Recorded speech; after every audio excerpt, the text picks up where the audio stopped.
Denmark will strengthen its border controls with neighboring Sweden after a surge in shootings in Copenhagen involving Swedish teenagers. Peter Hummelgaard, Denmark's justice minister, said on Friday that police would increase their inspections on trains and across the Ionic Åsredan Bridge linking the Danish capital with the southern Swedish city of Malmö and use more resources to monitor car traffic on the road crossing.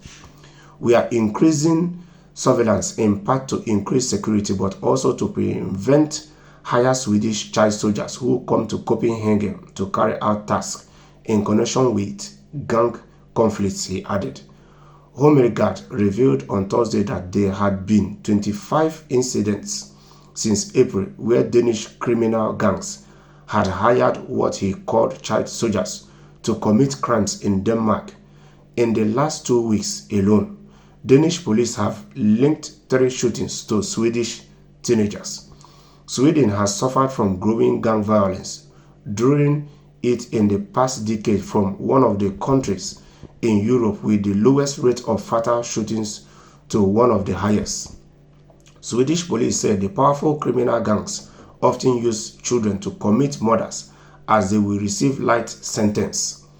Drug gangs, many of whom are led by second-generation immigrants now living outside the country, have infiltrated parts of the welfare, legal and political systems, meaning the fight against them will take decades, according to Swedish officials.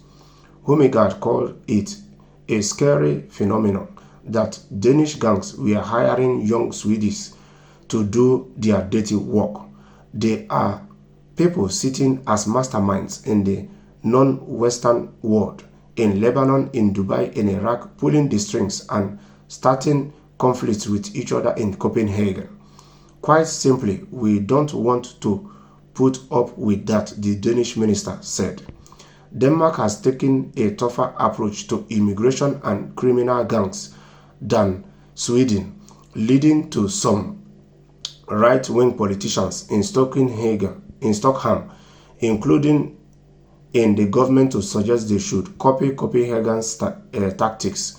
The measures have included forcible moving non-Danes out of areas where they are in majority, as well as doubling punishment for crimes.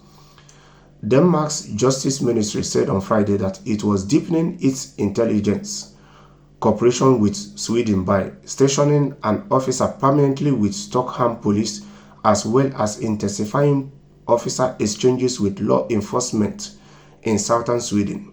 It is also looking into whether facial recognition technology can be used for various serious crimes such as attempted murder. Now we are tightening the screws further, also in the short term, by strengthening efforts at the border with Sweden, Hummelgaard added. So it is good that these both countries are trying to do whatever it takes to reduce these crimes.